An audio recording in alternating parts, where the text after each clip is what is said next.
Olá, pessoal, aluno executivo, o podcast da FGV EPGE, a Escola Brasileira de Economia e Finanças, que na Praia de Botafogo, aqui no Rio de Janeiro, há mais de 20 anos, com seu mestrado profissional, capacitando e formando executivos. Eu tenho o prazer de receber hoje aqui o Gabriel Barros, ele que é economista-chefe da Arx Investimentos, foi diretor do Instituto Fiscal Independente. Muito obrigado, Gabriel, por estar aqui com a gente hoje. Eu que agradeço o convite, é um prazer.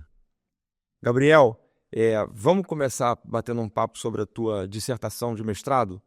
Você olhou o resultado fiscal estrutural no Brasil, discutiu um pouco o método e aplicações, e você defendeu a tua dissertação em 2018. Eu dei uma lida nela, vi que você veio desde o Plano Real, Lei de Responsabilidade Fiscal, criação da regra de um superávit fiscal explícito, elogiando a evolução do arcabouço fiscal no Brasil. Depois tivemos a crise de 2008, quando o mundo todo passou por uma fase mais estimulativa do ponto de vista fiscal. E aqui no Brasil isso culminou na crise de 2015, 2016. Você sugere ali algumas ações daqui para frente para aprimorar a política fiscal e como que o governo, o Estado brasileiro deve tratar a questão fiscal. Uma das alavancas que você chamou a atenção é estimar melhor o hiato do produto. Você podia comentar um pouquinho sobre o teu resultado, da tua dissertação e como é que você está vendo o Brasil hoje, especificamente nessa questão do hiato do produto? Claro, vamos lá. Então, sobre o hiato, tem vários problemas para medir o hiato, tem várias metodologias. Então, ainda mais no Brasil, que o PIB ele é realizado com uma frequência grande, isso acaba afetando não só a variação do tamanho do impulso fiscal, estrutural, mas também afeta até a decisão de política monetária do BC. Então, a gente tem um problema no Brasil que é o fato do PIB ser revisado com alguma frequência. Então, ao invés de usar um fio do HP, um fio de calma, se você estimar o hiato com a função de produção, é mais interessante, você tem uma robustez maior. E a ideia é tentar melhorar um pouco essa estimação. Na Europa, na zona do euro, tem um trabalho bacana que eles fazem exatamente isso, que a Europa também tem uma regra fiscal estrutural. O Brasil não tem, mas o Banco Central usa muito o fiscal estrutural para ver de que maneira o fiscal está gerando impulso na demanda.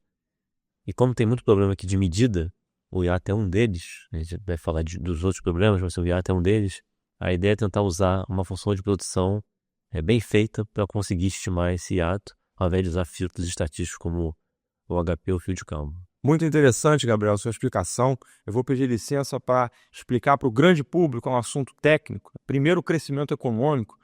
Dividir aqui que é um senso comum e é uma obviedade. Crescimento econômico é sempre bom. Quanto maior o crescimento, melhor. O problema é quando o crescimento econômico ele vem de forma muito acelerada pela demanda. Então, quando você tem a demanda crescendo rapidamente e a oferta não consegue acompanhar, você tem mais gente querendo comprar do que firmas capacitadas para vender. O resultado dessa aceleração do crescimento econômico pode ser a inflação. E aí, da mesma forma que é um senso comum que crescimento econômico é muito bom, também é um senso comum que inflação é muito ruim.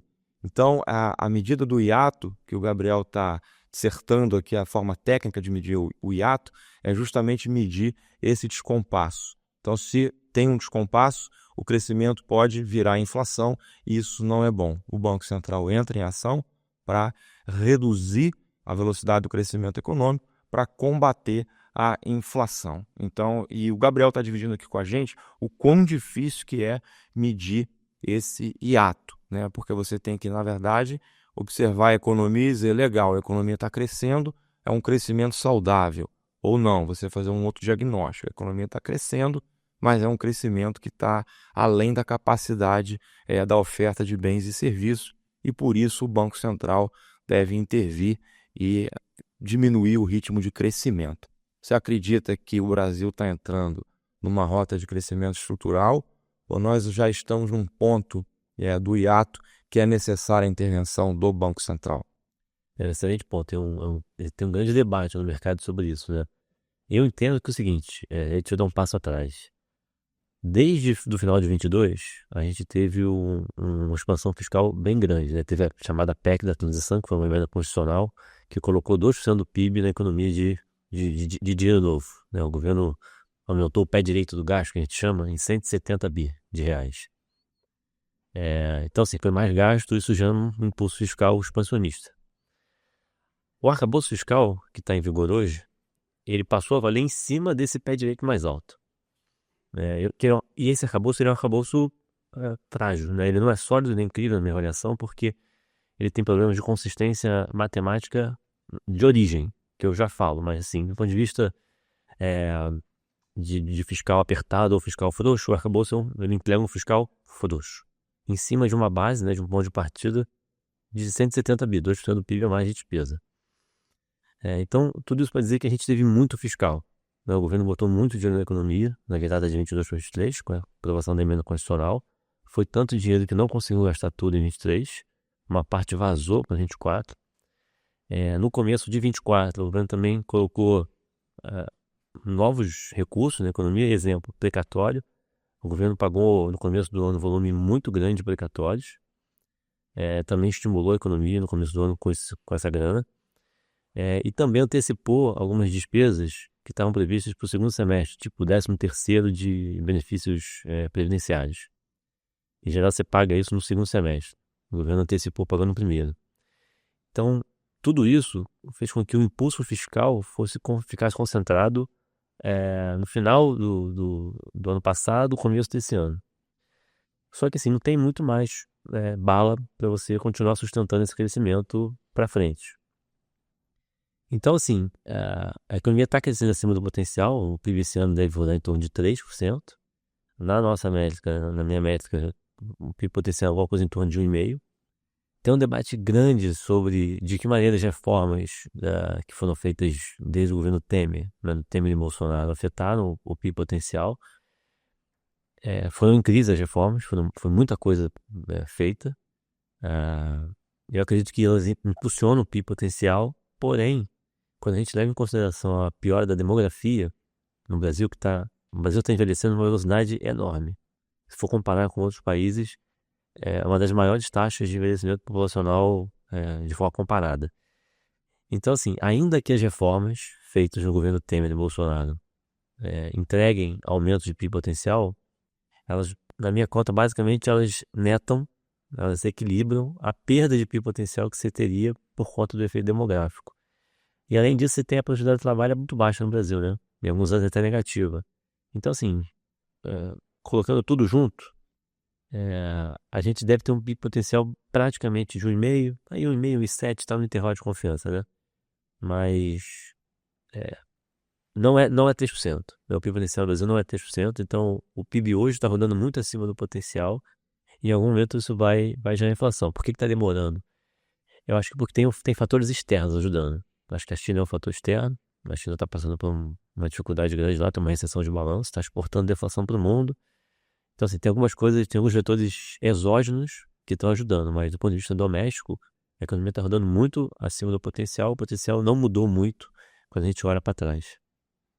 Muito bom. Tentar resumir um pouquinho. Você me corrige se eu tiver interpretado algo equivocado, tá?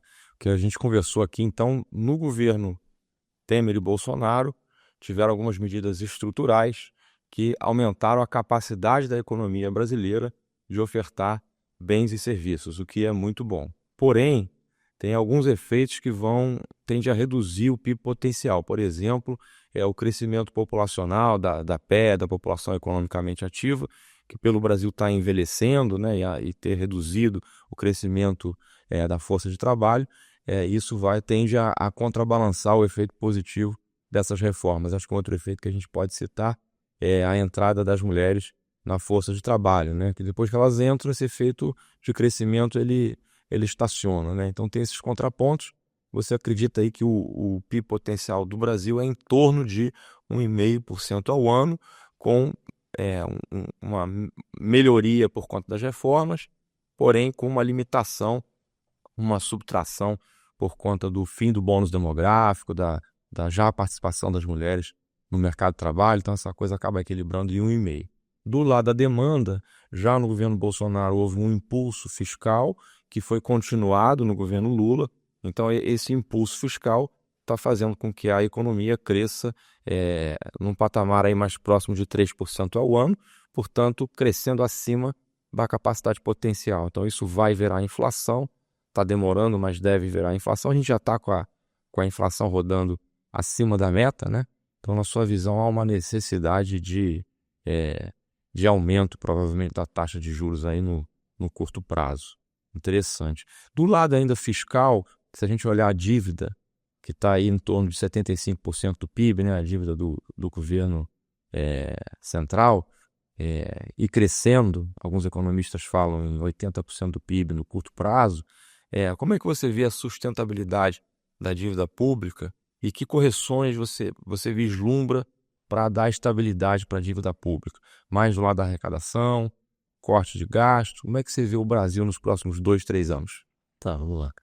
Então, a gente tem um problema fiscal grande, né, estrutural. O calcanhar de Aquiles do Brasil é o fiscal, né? A gente nunca resolve o fiscal estruturalmente, a gente vai sempre comprando tempo. Nunca teve uma redução estrutural de gasto, né, no Brasil. A gente teve, com a vigência do teto de gastos, a gente conseguiu estabilizar e reduzir um percentual do PIB no período a despesa, mas se for olhar numa janela de 25, 30 anos, a gente nunca conseguiu reduzir a despesa como proporção do PIB, que é a origem do problema. Então, assim, tem que atacar o problema estrutural, tem que atacar a despesa, que é a origem do nosso problema, para conseguir evitar essa escalada de dívida. Eu acho que a dívida cresce até o final do mandato do atual governo, pelo menos 10 pontos do PIB. Então a gente vai chegar próximo de 85% do PIB. De dívida já é muito acima, a dívida atual já é muito acima dos pares, e ela vai continuar divergindo dos pares. Então, assim, tem um problema de dinâmica de dívida. Para resolver, precisa atacar a despesa, né, dado que na Receita parece que fadigou, né? O Congresso, inclusive, tem dado sinais de que não aguenta mais aprovar a medida pelo lado da Receita, de aumento de carga tributária. Recentemente, o Congresso devolveu uma medida provisória, onde o governo tentava basicamente aumentar imposto, limitando compensação de crédito tributário. E agora, recentemente, quando o governo enviou o orçamento do ano que vem, o Congresso já disse que não vai aprovar o aumento de CSLL e de JCP. Então, assim, o Congresso está dando vários sinais de que essa agenda de consolidação fiscal pelo lado da arrecadação está esgotada. Então não tem saída fácil, tem que atacar o gasto. Mas aí tem um problema de convicção, né? O governo não mostra muito convicção em atacar o lado da despesa. E aí tem vários problemas, né? Tem muito mato alto, assim, tem muita gordura. Na despesa, a gente precisa fazer uma reforma administrativa, é um tema que deveria estar maduro, né, na sociedade, porque desde 2017, pelo menos, o Banco Mundial fez um estudo que é muito bom, que chama por um ajuste justo, que é como é que você compatibiliza a responsabilidade fiscal com o social, para acabar com essa história de que é incompatível. Não é incompatível. Então, no serviço público tem muito privilégio. Então, tem uma agenda que é de corrigir os privilégios. Então, tem que reestruturar cargos e salários. No Brasil, a gente também tem política social, ela é executada de forma muito descentralizada. Você tem vários programas sociais, e isso gera uma sobreposição de benefícios. Tem casos, por exemplo, de pessoas que recebem 3, 4, até 5 benefícios diferentes. Então tem que fazer mais ou menos o que o governo Lula 1 fez no primeiro mandato, que foi uma fusão de programas do Fernando Henrique. Bolsa Família nasceu assim, né? Então tem que fazer uma fusão de políticas sociais meio de 2.0, sabe? Dá para economizar fácil 20 bi por ano nisso.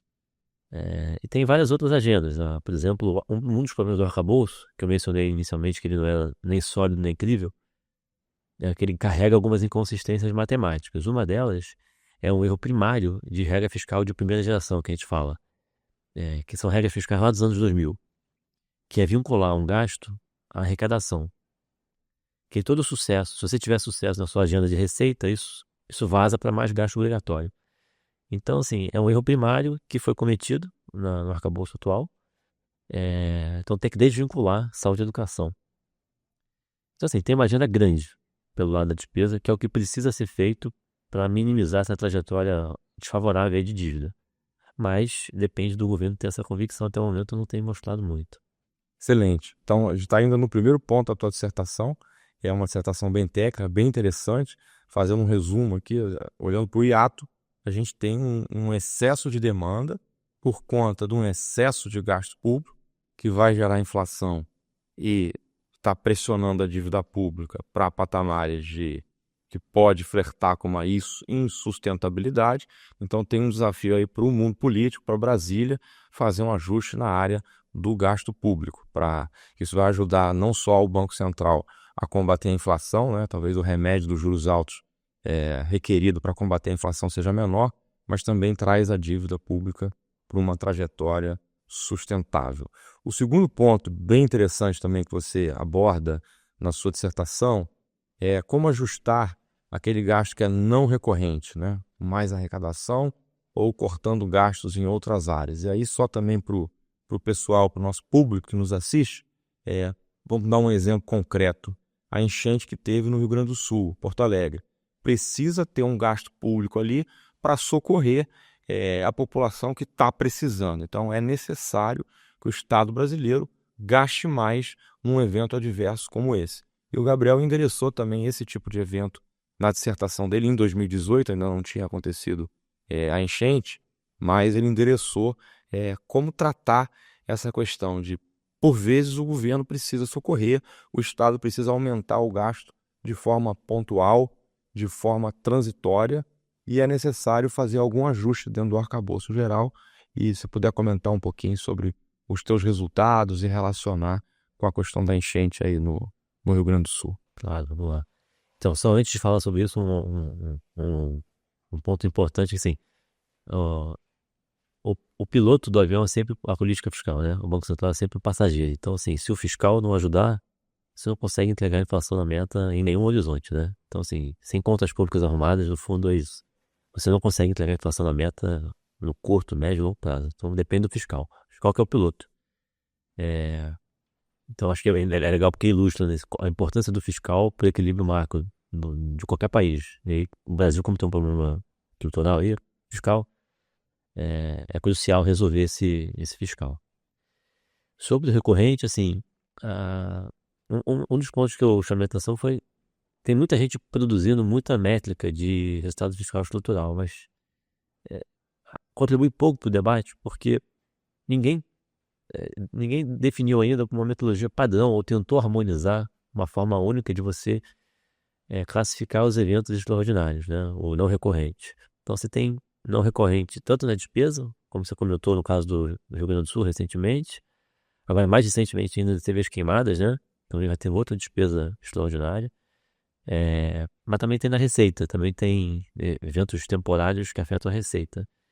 E aí o ponto é que não adianta muito o pessoal começar a ficar produzindo estimativa de resultado fiscal estrutural sem ter um mínimo de consenso sobre como que a gente vai tirar, né, classificar o que é temporário, o que é extraordinário.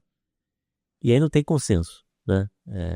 Então, assim, o passo inicial é a gente tentar harmonizar o critério para tirar, uma régua, no fundo, ter uma régua única para tentar tirar o que é receita extraordinária, o que é despesa extraordinária, para conseguir estimar o resultado fiscal estrutural, né? E aí cada um usa uma metodologia, esse é o grande problema. E aí cada um vai ter uma medida de impulso fiscal. Então a ideia da dissertação foi mostrar esse problema de medida, né, da forma de corrigir esse não recorrente e propor um mínimo de consenso, porque isso afeta todo o cálculo final, né? Se você não tem o hiato, são 3 etapas cruciais: é o hiato, o ajuste que é feito de não recorrente e depois a elasticidade da receita. Se você não tem o mínimo de consenso nessas 3 medidas, cada um vai ter um número. E aí a contribuição para os diagnósticos da economia, se está rodando acima ou abaixo do potencial, como é que o Banco Central tem que atuar, assim, fica totalmente aleatório. Cada um vai ter um resultado diferente. Então a preocupação foi essa, foi tentar criar uma régua única, digamos assim, para tentar aproximar os consensos, sabe? Cada um usa uma medida, uma metodologia, vamos tentar aproximar essas várias medidas para ter um consenso razoável sobre o que excluir da medida.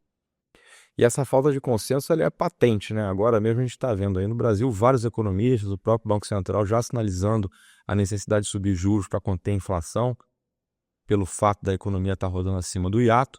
enquanto tem um outro grupo de economistas e atores argumentando que o Banco Central está como se estivesse atrapalhando o crescimento, né? Como se fosse, ele sabe que é um remédio amargo, precisa combater a inflação. Estou de acordo com essa tese, mas a gente vê cada vez mais pessoas com relevância no Brasil defendendo de que o Banco Central estaria contribuindo para reduzir o crescimento econômico. Isso não seria bom, né? Então essa falta de consenso de fato é um problema, né? Se a gente não tem um medidor correto do que está acontecendo, fica mais difícil a gente concordar sobre qual que seria a ação mais apropriada e adequada. E você já tocou no terceiro ponto da dissertação de mestrado, que é a elasticidade da desoneração e arrecadação, né? E uma coisa que você falou do segundo ponto às vezes, no Brasil, aquele gasto que é para ser temporário, ele fica permanente, né? Então, acho que a gente definir bem o que é temporário, né? É claro que a gente tem que socorrer quando precisa, né? Quando tem uma tragédia como essa que teve no Rio Grande do Sul. E a gente é bom nisso, eu diria, né? O Estado, ele acaba que atua nesse impulso fiscal. O problema é não retirar depois que o problema está solucionado. Acho que é a mesma coisa para a Covid, né? Uma série de medidas que foram tomadas na época do Covid necessárias. Depois a gente tem que saber também dar um ponto final nesse impulso fiscal, né? O Brasil tem conseguido dar um ponto final nos impulsos fiscais, ou você diria que historicamente a gente mantém o impulso fiscal? Isso é uma das causas aí desse descontrole de contas públicas. Eu acho que historicamente a gente mantém uma política fiscal expansionista. Esse é um dos grandes problemas. E por isso que o Banco Central tem tanta dificuldade de levar essa inflação para a meta de forma consistente, né? Não em um ou outro ano, mas assim, de forma sistemática. Porque o fiscal não ajuda muito. Ele pode ajudar pontualmente um ou outro ano, mas depois ele atrapalha, porque não tem essa consistência do delivery, né, do fiscal. Então, assim, historicamente, se a gente for olhar, o fiscal ele não está ajudando muito. Ele tem várias razões, né? Por exemplo, o orçamento público ele é muito indexado. Então, não deveria. Isso é, inclusive, um problema do orçamento público brasileiro. O salário mínimo de trabalho, por exemplo, ele vincula o mínimo previdenciário do cara que já saiu do mercado de trabalho. Então, só para dar uma ideia do tamanho da indexação, que acaba produzindo essa expansão fiscal meio que automática, 60% dos benefícios do INSS são vinculados ao salário mínimo de trabalho. Então, se o governo quiser aumentar o salário mínimo de trabalho, ele automaticamente vai piorar o déficit, né? Vai aumentar a despesa. Então, assim, tem muita despesa indexada, além da Previdência, tem os benefícios assistenciais para pessoas pobres e idosos, 100% é vinculado ao salário mínimo.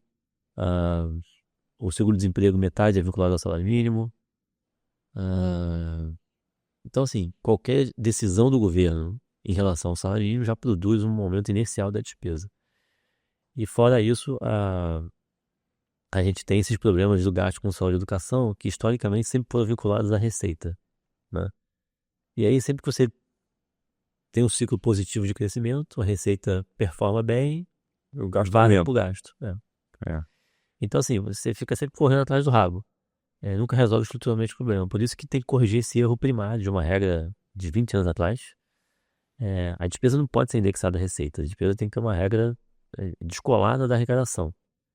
Como era o TED Gastos, né? O TED Gastos, muita gente criticou o TED Gastos, mas o TED Gastos não é perfeito. E uma regra vai ser perfeita, né? Dificilmente você vai colocar uma regra de gasto que vai agradar todo mundo. Mas o TED Gastos, que foi aprovado no governo Temer, ele entregou pra gente aí uns 5 anos para que o país fizesse o dever de casa. A gente não fez, né? A gente aprovou algumas reformas, ficou faltando. Tem muita coisa que faltou em termos fiscais, ainda que muita coisa tenha sido feita em termos de reforma no governo Temer e no Bolsonaro. Se a gente for listar, talvez tenha sido a maior janela de reformas dos últimos 30 anos. Esse problema de criação de gasto público, de fato, é um problema muito grave no Brasil. Empresas bem geridas, é muito comum você falar aquela frase que gasto é igual unha, você tem que cortar todo dia, né? Porque a tendência é a gente gastar mais. E aí a gente tem esse problema do terceiro ponto da sua dissertação, que é a elasticidade da desoneração e arrecadação. É muito fácil você contar uma história assim, poxa, eu vou desonerar a construção civil que emprega muita gente. E aí eu deixo arrecadar para o imposto sobre a construção civil, por outro lado, eu vou aquecer o mercado de trabalho, eu vou empregar muita gente, eu vou gerar economia, e aí eu arrecado por esse outro lado. O problema desse argumento é que, embora ele esteja correto, e é legal fazer isso, você desonerar um setor que empregue bastante gente, isso é uma coisa, do ponto de vista econômico, defensável e deve ser feito. O problema é que a diferença entre o que é um remédio e o que é o veneno é a dosagem, né? Se a gente pegar esses argumentos e começar a desonerar todos os setores da economia demasiadamente, a gente acaba reduzindo demais a arrecadação. Vamos tentar traduzir essa nossa conversa técnica para prescrições ou sugestões aí para o grande público aí que está nos assistindo. Vamos imaginar que tem advogado, médico assistindo a gente. Você pegando esses teus modelos, colocando lá no computador, vendo as saídas e aí traduzindo para resultados que vão afetar o bolso, o dia a dia das pessoas. Câmbio, por exemplo. O câmbio hoje no Brasil está rodando aí num patamar de 5,50, 5,60. A coisa de um ano atrás estava 4,80, né? Você vê o câmbio no Brasil depreciando mais ou apreciando e voltando para baixo de R$5? Pergunta difícil, porque câmbio sempre desmoraliza o economista, né? Mas vamos lá. Então, o call de câmbio, a opinião sobre o câmbio, tem muito efeito do diferencial de juros, né? Então, o diferencial de juros Brasil versus resto do mundo tem um efeito bastante grande, além também da saúde do balanço de pagamentos, né? Se a gente tem saldo em conta corrente ou não. E tem a percepção fiscal. São esses três vetores assim, que afetam a dinâmica de câmbio, né? Diferencial do país, de juros do país versus o resto do mundo. Como é que está o saldo em conta corrente, especialmente na balança comercial, e o fiscal do país. Nosso fiscal, a gente falou bastante, tem muito problema. Nosso saldo de balança comercial está explodindo, está voando, está ótimo, super saudável. E o diferencial de juros é bastante grande, né? Ainda mais agora o Banco Central deve retomar o início de alta de juros, e o Fed, né, o Banco Central americano, vai cortar, o diferencial de juros vai ficar favorável do carrego, né? O cara o investidor estrangeiro vem aqui se beneficiar do carrego, que é justamente esse diferencial de juros. Então, assim, se for olhar pelo diferencial, esse câmbio deveria apreciar, o real deveria se apreciar. Então, assim, a gente está falando de 5,50, 5,60, deveria ir para alguma coisa mais próxima de 5. O que pode limitar esse tipo de apreciação? É o fiscal. Se a gente fizer muita bobagem no fiscal, o fiscal pode atrapalhar. Excelente. Acaba que essa sua recomendação, como demora um pouco para o programa ir para o ar, não vai valer muito, mas vamos deixar registrado aqui, nós estamos na super quarta de setembro de 2024. Hoje vai ter a decisão do Banco Central do Brasil sobre taxa de juros e hoje vai ter a decisão do Fed sobre taxa de juros.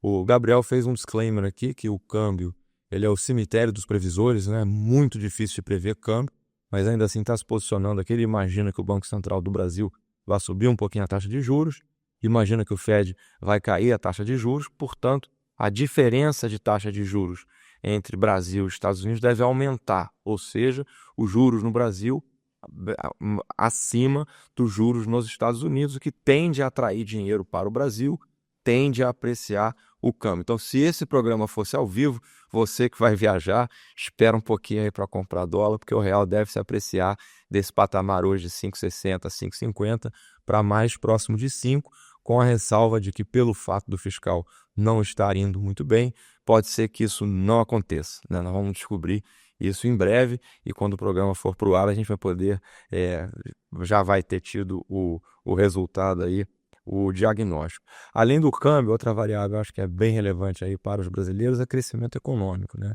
A economia está crescendo bem, próximo aí de 3%.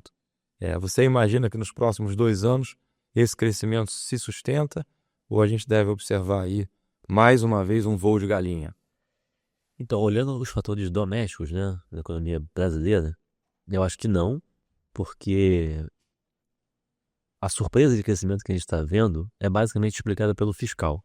Ainda que as reformas tenham sido muito importantes no governo anterior, né, no governo Bolsonaro e no Temer, essa surpresa de crescimento econômico no Brasil tem ancorado muito no fiscal expansionista, né? O governo está gastando demais. A despesa está crescendo a 2 dígitos, né? Em termos reais, ou seja, acima da inflação. Isso está sustentando o crescimento. A transferência de renda que o governo tem feito para as famílias, se a gente for comparar versus pré-pandemia, né, pré-Covid, é substancialmente maior. Isso tudo vira PIB, né? Porque as pessoas recebem esse recurso e vão gastar, acaba virando PIB muito rápido. A gente tem em economia, né, a população mais nova a consumir é dessa turma que recebe essa transferência de renda. Então, na minha leitura, tem a surpresa de crescimento está muito ancorada no fiscal expansionista. Então, assim, para frente, a gente vai continuar tendo surpresa somente se o fiscal continuar frouxo. Se o fiscal continuar frouxo, né, o governo continuar gastando, aí sim, vamos ter surpresa. Mas se o governo tentar reequilibrar as contas de alguma maneira, a gente deveria ver o crescimento perdendo fôlego, porque essa surpresa está ancorada nessa transferência de renda do governo para as famílias. E não. O investimento está muito baixo ainda, por exemplo. A gente está falando de investimento em torno de 17% do PIB. Era para estar 22%. Para crescer 3% de forma sustentável, era para estar 22%, está 17%. E aí, por que não. Qual é a dificuldade, né? Por que esse investimento não reage? É um problema de sempre, né? Falta de segurança jurídica, qualidade dos marcos regulatórios, o sistema tributário no Brasil é muito ruim, e o fiscal sempre gera o fiscal mal resolvido sempre gera essa incerteza sobre qual vai ser o tamanho da carga tributária lá na frente.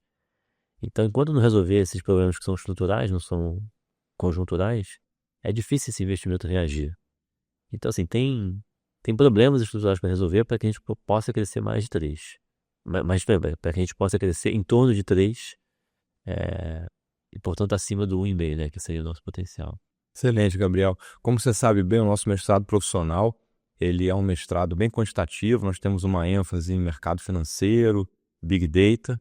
Então foi um prazer te receber aqui, trazer um pouco do teu conhecimento aqui técnico, que no final ajuda a gente a ter essas conclusões, né, de que a gente pode talvez ficar um pouco mais otimista com o câmbio, a gente deve ter uma apreciação do real, o Banco Central vem fazendo um bom trabalho. Por outro lado, a gente quer ficar otimista com o crescimento, acho que todos nós queremos ver o Brasil crescer, e você trouxe aqui a importância de um trabalho na frente fiscal, né, que é o piloto, como você falou.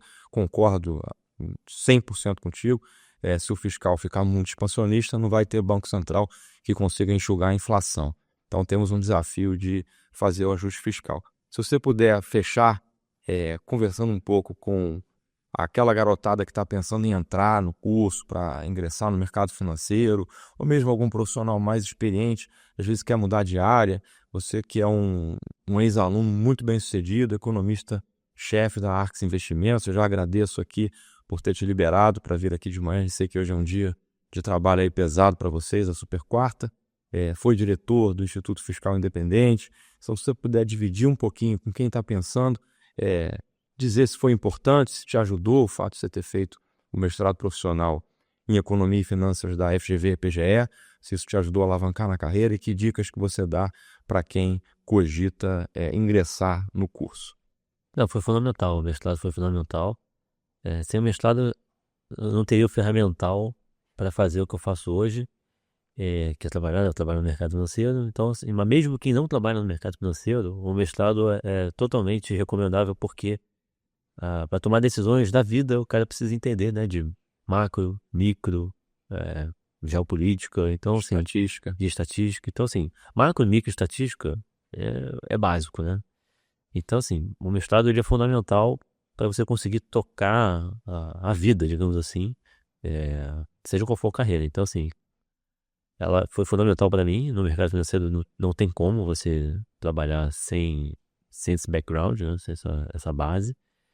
E ajuda muito, porque não só, além da parte quantitativa dos modelos, a parte conceitual é super forte também, você entender as relações, né, entre as variáveis. Então, a gente consegue entender a pessoa que hoje não é economista, fazendo o mestrado, vai conseguir entender como que uma situação externa, né, um choque, de repente, nos Estados Unidos, ou na China, ou até mesmo na Europa, ou até mesmo uma crise geopolítica, uma guerra, vai afetar a dinâmica do dia a dia. Então, assim, eu acho que é fundamental para entender o reflexo nos preços que a gente vive, né, do mundo que a gente vive. Então, acho que foi fundamental para mim.